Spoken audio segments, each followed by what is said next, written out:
The radio crackled twice before going silent. That was the first sign something had gone wrong. The second was the absence of rotor wash over the water. The third was the fact that no one had seen Lieutenant Commander Cale Renata since 400 and it was now pushing noon. The shore stayed empty for hours. No boats, no bodies, no wreckage. Just the low hum of diesel generators on the carrier and the smell of salt water mixing with jet fuel. The air boss kept checking his watch. The deck crew kept their eyes on the horizon. And somewhere in the Gulf of Aden, a Navy SEAL team was 3 hours overdue. Renata had launched before dawn in an FA-18E Super Hornet callsign Ember 1, flying Overwatch for an extraction mission that wasn't supposed to need her. The op was clean. Get in, pull the asset, get out. She was just insurance, a precaution, a formality, but formalities don't disappear, and insurance doesn't go dark. The strike group commander stood in the carrier's tower, jaw tight, staring at the empty grid square on the tactical display. He didn't like mysteries. He especially didn't like mysteries involving his pilots. Renata had 17 years in the cockpit, more combat hours than half the squadron combined, and a reputation for bringing people home. She didn't make mistakes. She didn't vanish. And yet, the sea below her last known position was flat and quiet, as if nothing had ever disturbed it. Below deck in the ready room, her wingman sat alone with his helmet in his lap. Lieutenant Bridger Holt hadn't said much since he landed. He'd been flying her wing when she broke formation. She'd called it in, calm as ever. Ember 2 descending to visual range. Something's not tracking right, stay high. And then she dropped below the cloud layer and the data link went cold. No transponder, no voice. Just static and the sick feeling in his gut that he'd let her go alone. The SEALs were listed as missing. The asset they were sent to retrieve was presumed dead. And Renata, the woman who'd flown close air support over Fallujah, who'd put ordnance danger clothes in the Hindu Kush, who'd once landed a crippled Hornet on a pitching deck in a tropical storm, was gone. The shore stayed empty. The flags on the carrier snapped in the wind. And somewhere out there, engines were dying. No one wanted to say it, but everyone was thinking the same thing. This wasn't an accident. This was an ambush. The thing about Cale Renata was that people always underestimated her until it was too late. She was quiet in briefings, methodical in her planning, and she had a way of making hard calls look easy. But she'd spent her entire career proving herself in rooms full of men who thought she didn't belong. She'd earned her wings twice over, first in training, then in combat. She didn't showboat. She didn't need to. Her record spoke for itself. 240 combat sorties, 0 losses. And a silver star she never talked about, earned over Syria when she'd stayed on station for 40 minutes past bingo fuel to cover a downed pilot's rescue. The Hello crews loved her. The ground pounders requested her by name. The brass tolerated her because they couldn't argue with results. But respect didn't come easy, not for her, not ever. Her callsign, Ember, had started as a joke. Some Weisses in her first squadron said she burned out fast, that she'd flame out before she made lieutenant. She kept the name and made it mean something else. Something that lasted, something that didn't go out. Now, as she came to in the cockpit, her head ringing and the canopy fractured above her, she realized the joke might have been prescient after all. The Hornet was nose down in shallow water, half submerged, the starboard engine flooded and silent. Her left shoulder screamed when she moved. Blood trickled from somewhere above her temple. The HUD was dead. The radios were dead. And through the cracked glass she could see figures moving on the beach. Not SEALs, not friendlies. Men with rifles and technical trucks parked just beyond the tree line. She keyed the radio anyway, knowing it wouldn't work. Ember 1 declaring emergency. Position unknown, I'm alive. Static answered. She tried again.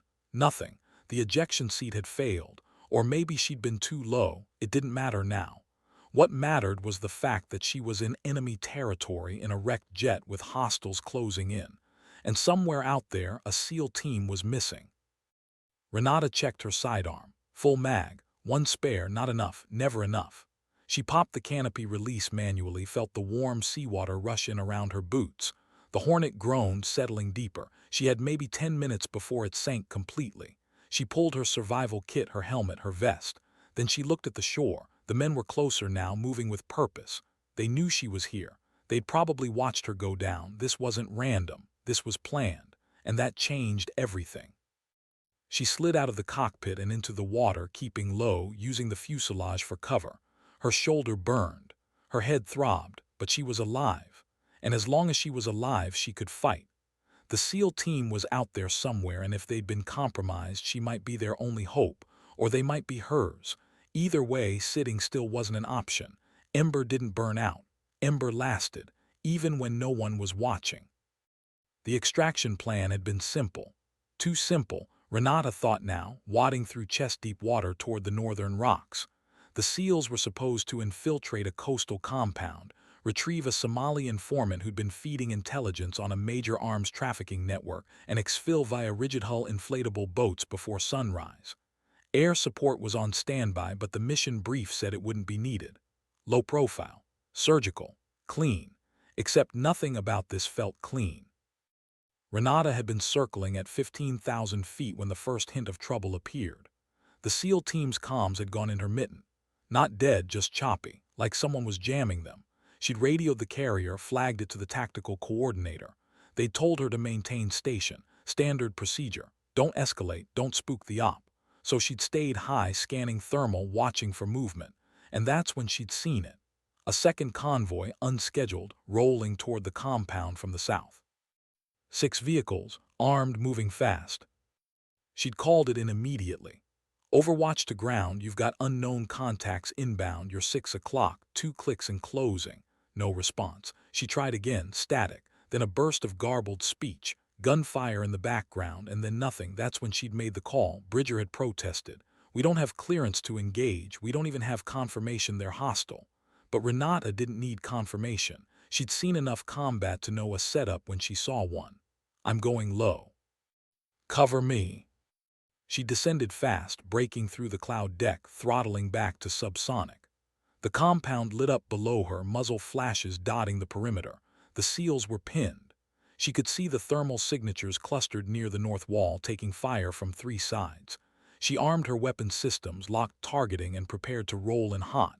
But before she could engage, something hit her jet. Not a missile, not flak, something else. An EMP burst, maybe, or some kind of directed energy weapon. Her instruments flickered, her engines stuttered, and suddenly she was fighting the stick, losing altitude, unable to pull up. She'd managed to aim for the water, away from the compound, away from the team, and then she'd hit. Now crouched behind the rocks, soaked and bleeding, she watched the beach through the scope of her survival rifle. The men were searching the wreckage methodically. They knew what they were doing. Trained, coordinated, not pirates, not militia, something worse. And if they had the technology to down a Super Hornet without a missile lock, then the SEAL team never had a chance. The first rule of survival in hostile territory is simple: don't get caught. The second rule is almost as simple: if you do get caught, make them regret it. Renata had no intention of testing the second rule. She moved north along the rocks, staying low, using the terrain. Her shoulder was stiffening, her vision still blurry at the edges, but adrenaline was a hell of a drug. She'd deal with the pain later. Right now, she needed distance, elevation, and a way to contact the carrier. Her survival radio was waterlogged but intact. She tried it once, shielded by the rocks, keeping her voice low. Any station, this is Ember 1, emergency traffic. I am down and evading. Request immediate CSAR. Position approximately 10 clicks north of target compound. Hostiles in area. SEAL team status unknown. She released the transmit button and listened. Static. She tried again. Same result. The jamming was still active. Whoever these people were, they'd locked down the airwaves tight. Fine, if she couldn't call for help, she'd have to find it, and that meant finding the SEALs. They'd gone dark, but that didn't mean they were dead. Not yet. She knew their exfil point. She knew their training. If any of them were still alive, they'd be heading for the secondary rendezvous, a coastal cave system 3 clicks east. It was a long shot, but it was the only shot she had.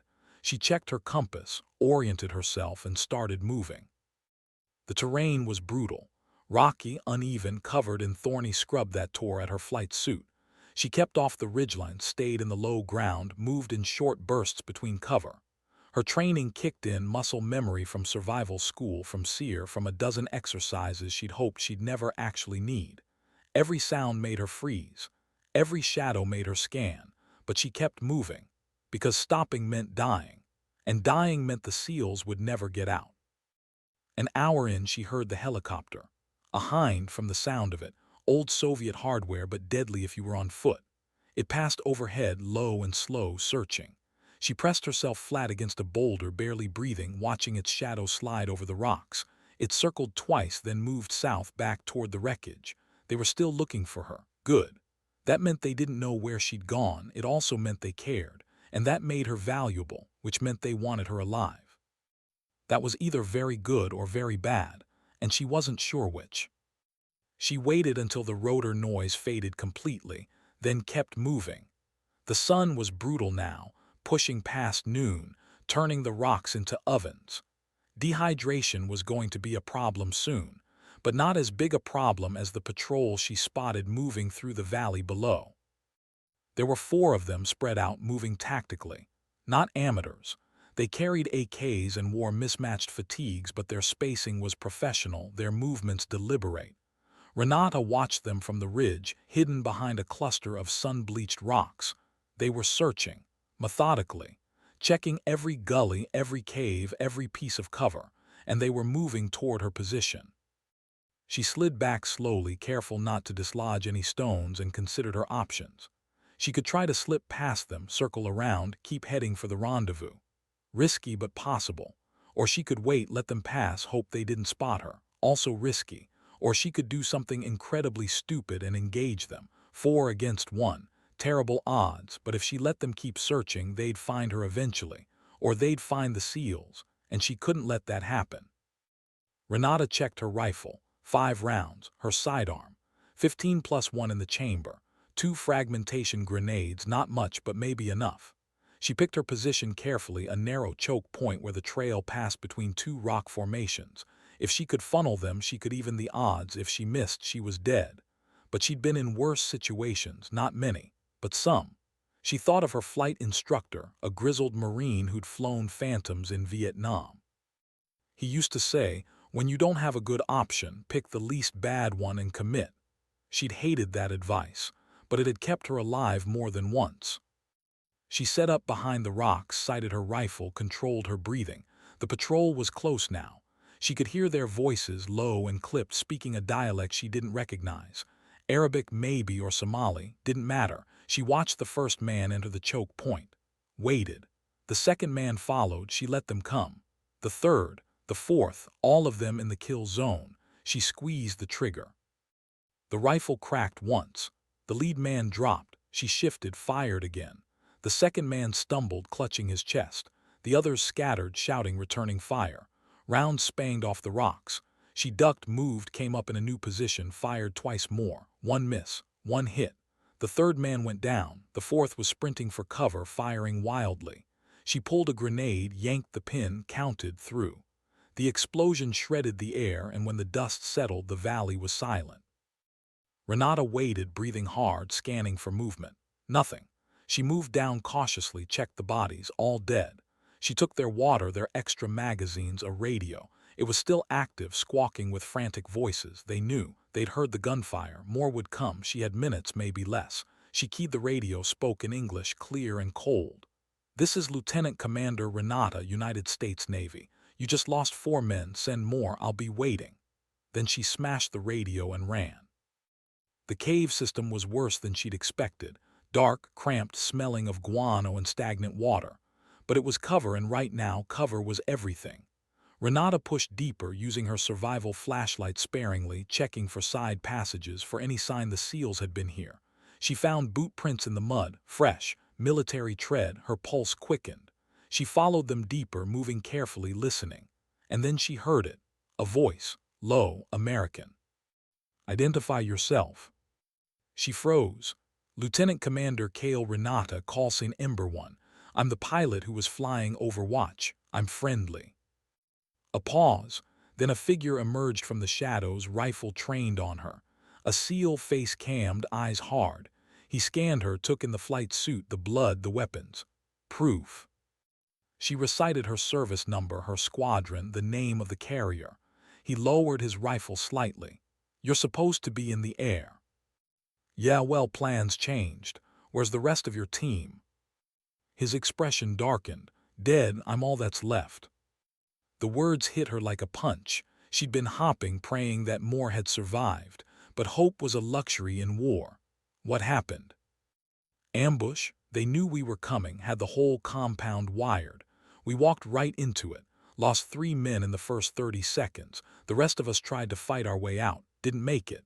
He paused, his voice raw. "I'm Chief Petty Officer Matties Johar, Team 6, and right now you and I are the only friendly forces within 50 clicks." Renata nodded slowly. "Then we need to move, they're hunting us. I took out a patrol, but more are coming."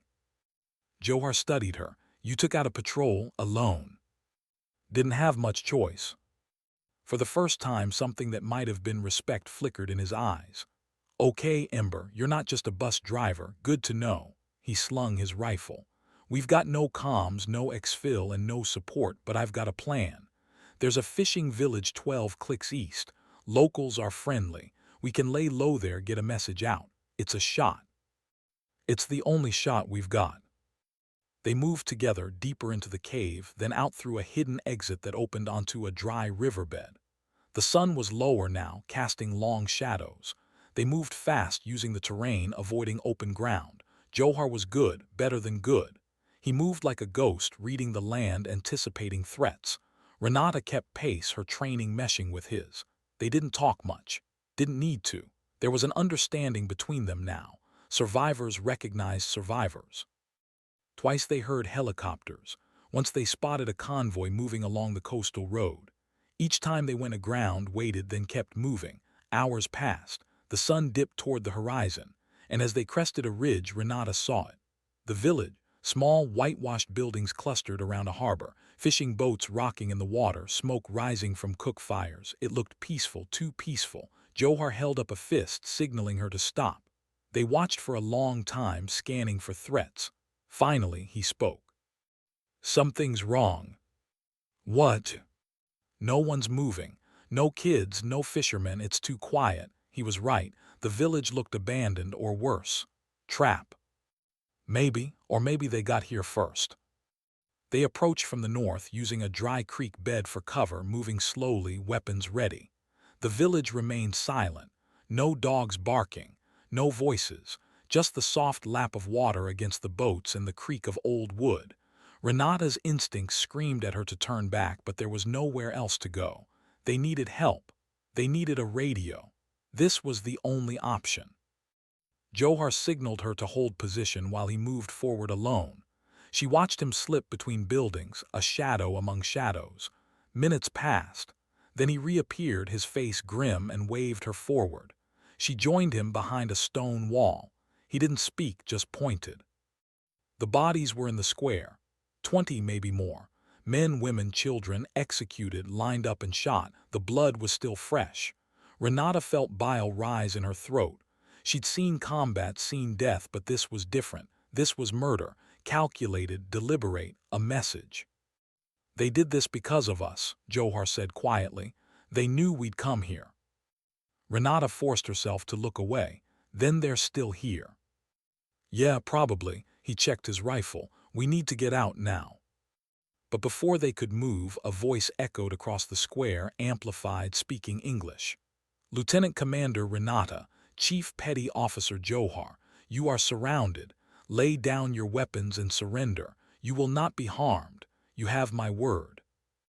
Renata and Johar exchanged a look. "That's a lie," she said. "Yeah, but if we run, they'll hunt us. If we fight, we die. And if we surrender," he trailed off. "We buy time," Renata finished, "and time is all we need." The voice spoke again. "You have 60 seconds, then we open fire." Johar's jaw tightened. "This is a bad idea." "You have a better one." He didn't. They stood slowly, hands raised, weapons on the ground. Figures emerged from the buildings. Dozens of them, armed, organized, closing in from all sides. A man stepped forward, older, wearing a clean uniform, a sidearm on his hip. He looked at them with something like curiosity. "You are very brave," he said, "or very foolish, perhaps both." He gestured and his men moved in, binding their hands with zip ties, confiscating their gear. Renata didn't resist, neither did Johar, not yet. The man studied them. "You have caused me considerable trouble, Commander. My men are afraid of you. They say you are a ghost, that you cannot be killed." He smiled. "I do not believe in ghosts, but I do believe in leverage, and you, I think, are very valuable." He turned to his men, gave an order in his language. They dragged Renata and Johar toward a truck. As they were shoved inside, Renata caught Johar's eye. He gave her the smallest nod. They weren't done. Not yet. The shore had stayed empty for hours, but now the real fight was beginning. The truck bounced along a dirt road for what felt like hours, though it was probably less than one. Renata sat across from Johar, both of them silent, hands bound, guards watching them with rifles ready. She was running calculations in her head, escape routes, weaknesses, timing, but mostly she was thinking about the village, about the bodies in the square, about the fact that these people would kill anyone to get what they wanted. And right now, what they wanted was her and Johar. The truck finally stopped. They were hauled out roughly, dragged into a compound that looked like it had once been a colonial-era fort. Stone walls, rusted gates, watchtowers manned by gunmen. Inside, the air was cooler, shaded by thick walls. They were pushed into separate rooms. Renata's was small, windowless, lit by a single bulb. A chair sat in the center. They shoved her into it. The man from the village entered, flanked by two guards. "I am Colonel Aziz Farah," he said, pulling up another chair, sitting across from her. "I command the forces in this region, and you, Commander, have become something of a problem for me." Renata said nothing. Farah smiled. "Silence. Admirable, but unnecessary. I am not interested in your secrets. I am interested in your value. The United States Navy will pay handsomely to have you returned. And your SEAL friend, of course. You are both worth more alive than dead." "Then why kill the villagers?" Renata asked, her voice flat. Farah's smile faded. "Because they needed to understand the cost of cooperation with your forces, because examples must be made. You think you are the heroes in this story, Commander. You fly in, drop your bombs, and leave. We are the ones who live with the consequences. You murdered civilians." "I maintained order." He leaned back. "But we are not here to debate philosophy. You will be held here until arrangements are made. If you cooperate, you will be treated well. If you resist, you will not." He stood. "I suggest you rest. You have had a difficult day." He left. The guards remained. Renata tested the zip ties, felt them bite into her wrists. Tight, professional, she scanned the room. No windows, one door, two guards. She could take them, maybe. But then what? She didn't know the layout, didn't know where Johar was, didn't know how many hostiles were in the compound. Escaping alone was suicide. Escaping together was barely better. But it was still the only option. She waited. Hours passed. The light never changed. No food, no water, just silence and the occasional footstep outside. She was starting to drift when the door opened again. Not Farah this time. A younger man, thin, nervous. He glanced at the guards, then at her. "You are the pilot," he said quietly. "The one they call Ember." She nodded slowly. "I saw you, years ago, over Mogadishu. You flew cover for a convoy. My brother was in that convoy. You saved his life." He paused. "My name is Amir. I am a translator. I work for Farah because I have no choice. But I do not forget debts." Renata's pulse quickened. "Can you get me out?" "I can try, but not you alone. The SEAL too, and not tonight, tomorrow. There is a shift change at dawn. I will leave a door open. After that, you are on your own." "Why are you doing this?" "Because my brother lived, and because I do not wish to work for a man who murders children." He looked at the guards, then back at her. "Be ready." And then he was gone. The shift change came just before dawn, when the sky was still dark but the stars had begun to fade. Renata heard the movement outside, the low voices, the shuffle of boots. She was ready. She'd worked the zip ties all night, rubbing them against the chair's edge, slowly weakening the plastic. When the door opened and Amir appeared, she snapped them and moved. He led her quickly through the compound, avoiding the main corridors, sticking to the shadows. They found Johar in a similar room, already free, his own zip ties discarded. He looked at Amir, then at Renata. "Friend of yours." "Long story," she said. They moved together, following Amir through a maze of passages. He stopped at a side gate, unlocked it, pushed it open. "The road east leads to the coast. There are boats. If you move fast, you can be gone before they realize." "Come with us," Renata said. Amir shook his head. "If I disappear, they will hunt me, and my family. I must stay, but go quickly." Renata hesitated, then nodded. "Thank you." "Thank me by surviving, Commander, and by remembering." He closed the gate behind them. They ran. The compound was waking, voices rising, engines starting. Someone shouted. An alarm sounded. Renata and Johar sprinted east down the road into the scrub.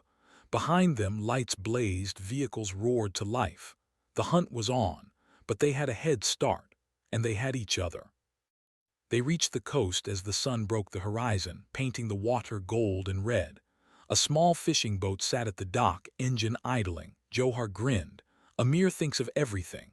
They jumped in, cast off, opened the throttle. The boat surged forward, cutting through the water. Behind them, the compound erupted with gunfire. Rounds stitched the water, splashed near the hull.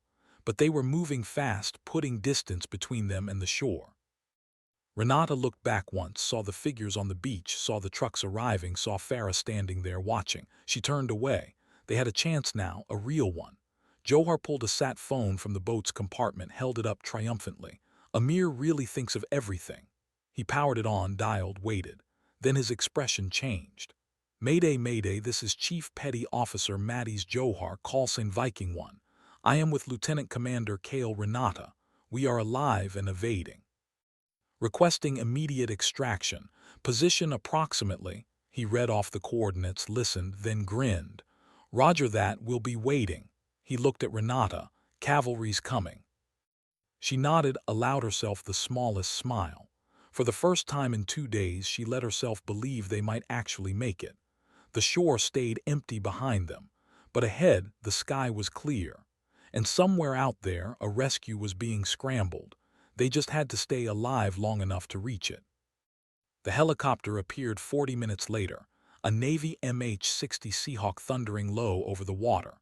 Renata had never been so happy to see gray paint and a white star in her life. The boat had barely stopped when the rescue swimmer hit the water, swam over and helped them board. Inside the helo, a corpsman immediately went to work on Renata's shoulder, cleaning the wound, wrapping it. She barely felt it. She was too busy watching the coastline recede, too busy feeling the weight lift. Johar sat across from her, helmet on, giving a thumbs up. She returned it. The crew chief leaned in, shouting over the rotor noise. "You two are either the luckiest people alive or the toughest. Maybe both." Renata didn't answer. She just closed her eyes, let the adrenaline drain, let herself feel the exhaustion that had been building for 2 days. They were safe. They were going home. The carrier appeared on the horizon, a gray island in a blue sea. The Seahawk circled once, then descended toward the deck. As soon as the wheels touched, Renata saw the crowd. The entire air wing, it seemed, lining the deck. She stepped off the helo and they erupted, cheering, applause, hands reaching out to grip hers, to slap Johar's back. She felt her throat tighten. She hadn't expected this, hadn't expected them to care this much. The CAG, the Air Wing Commander, pushed through the crowd, his face stern but his eyes warm. "Renata, good to have you back." He looked at Johar. "Chief, hell of a walk you two took." "Hell of a flight, sir," Renata said. He smiled. "Debrief in 2 hours, medical first, and Renata, we watched your gun camera footage from before you went down. That was some of the best flying I've seen in 30 years. You saved that SEAL team, or at least you tried." He paused. "We're recommending you for the Navy Cross." She blinked. "The Navy Cross, second only to the Medal of Honor." "Sir, I didn't." "You did, and you will accept it. That's an order." He turned to address the crowd. "This is what we do, people. We don't leave anyone behind. We don't quit. And we sure as hell don't let them win. Ember One proved that. Viking One proved that, and every one of you will remember it." He saluted. Renata and Johar returned it. The crowd roared again. Later, after medical, after the debrief, after the endless questions and the paperwork, Renata stood alone on the flight deck, watching the sun set. Bridger Holt found her there. He didn't say anything at first, just stood beside her looking out at the water. Finally, he spoke. "I thought we lost you." "You almost did.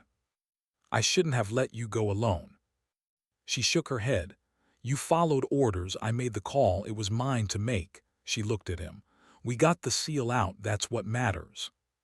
"One seal, 7 died." "I know." Her voice was quiet. "I'll carry that." "We all will." He paused. "But you brought one home and you came back. That counts for something." She nodded. It did. It had to. The medal ceremony was held on the hangar deck 3 weeks later. The entire strike group attended. Renata stood at attention, uncomfortable in her dress whites as the admiral read the citation. "For extraordinary heroism in combat, repeatedly exposed herself to enemy fire, unwavering dedication to the rescue of isolated personnel, in keeping with the highest traditions of the naval service." The words washed over her. She barely heard them. She was thinking about Johar, who stood in the front row, watching. About Amir, who'd risked everything to help them. About the villagers who died. About the SEALs who didn't come home. The admiral pinned the Navy Cross to her chest, shook her hand. The crowd applauded. She saluted, stepped back. And then something unexpected happened. The enlisted sailors, the deck crew, the maintainers, the people who kept the jets flying and the ship running, they started chanting. Softly at first, then louder. "Ember, Ember, Ember." Not mocking, not joking, respectful, awed. The officers joined in.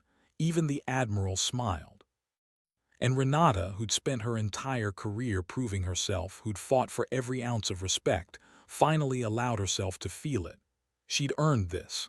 Not because of the medal, but because she'd done the job, because she'd brought someone home, because she hadn't quit. After the ceremony, Johar pulled her aside. "Hey, Ember, I just wanted to say, you're the real deal. I've worked with a lot of aviators. Most of them are just bus drivers, but you're one of us, a warrior. And if I ever go downrange again, I want you flying cover." He extended his hand. She shook it. "Anytime, Chief, anytime." The story spread, not just through the strike group, but through the fleet, through the Navy. Renata became something of a legend. The pilot who went down behind enemy lines, fought her way out and brought a SEAL home. People requested her for missions. Squadrons wanted her as an instructor. The brass talked about putting her on a fast track to command. But she didn't care about any of that. She just wanted to fly, to do the job, to be there when it mattered. Months later, she got a letter, no return address, just a few lines in neat handwriting. "Commander Renata, my brother sends his regards. He is safe. So am I. Thank you for keeping your promise, Amir." She read it twice, then tucked it into her locker. Some debts, she realized, you could never fully repay, but you could honor them, you could remember. And you could keep flying, keep fighting, keep bringing people home. The shore had stayed empty for hours, but the rescue had come.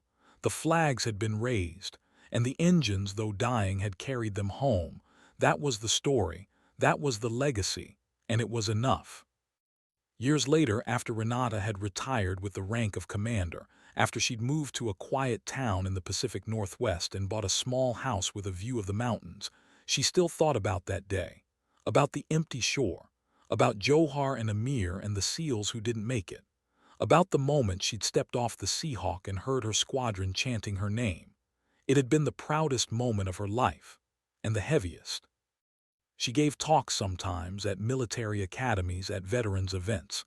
She never talked about the medal. She talked about the mission, about the importance of training, of trust, of never giving up. She talked about Amir, about the courage it took to do the right thing when everything was stacked against you. And she talked about Johar, who became a lifelong friend, who visited every year, who always ended their conversations the same way. "Stay frosty, Ember." She'd started a foundation, too, for children in conflict zones, for kids like the ones who died in that village. She couldn't bring them back, but she could honor them. She could make sure their deaths meant something. It wasn't much, but it was something. One afternoon, she got a call from a young woman, a pilot just out of flight school about to join her first squadron. "Commander Renata, I know this is out of the blue, but I just wanted to say, you're the reason I joined. I read about you in training, about what you did, and I thought if she can do that, maybe I can too.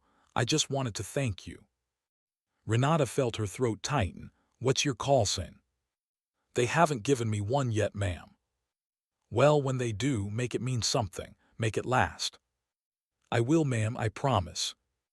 After the call, Renata stood on her porch looking at the mountains.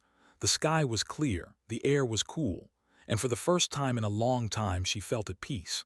She'd done her job, she'd served, she'd brought people home, and now a new generation was taking up the mantle. They'd have their own battles, their own empty shores, their own moments of doubt and fear and triumph. But they'd face them, because that's what you did. That's what the uniform meant. Ember didn't burn out, Ember lasted. Even when the engines died, even when the shore stayed empty, even when everything seemed lost, you kept flying, you kept fighting, you kept believing. And in the end, that was the only thing that mattered. The job, the mission, the people you brought home, that was the legacy, that was the story. And it would go on long after she was gone, carried by the pilots who came after her, written in the skis they defended, echoed in the lives they saved. The shore had stayed empty for hours, but the rescue had come.